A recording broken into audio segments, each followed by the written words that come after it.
Il faut que tous les auditeurs se rappellent très nettement que tout ce qui a été dit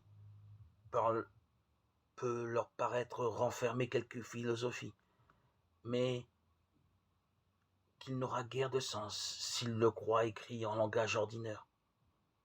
Pour la foule qui écoute de cette façon strictement littérale, il semblera trop haut en saveur pour être goûté. Donc soyons prévenus et écoutons le moins possible de cette manière. Il y a une autre façon d'écouter, qui est en vérité la seule dont il convient de se servir avec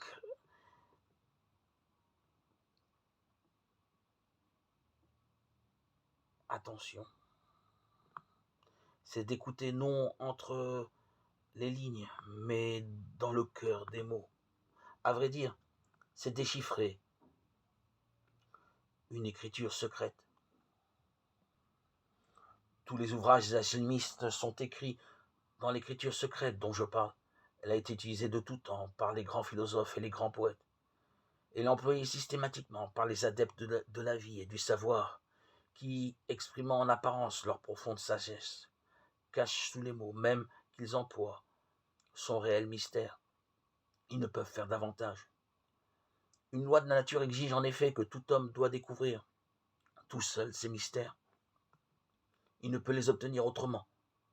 L'homme qui veut vivre doit absorber lui-même sa nourriture.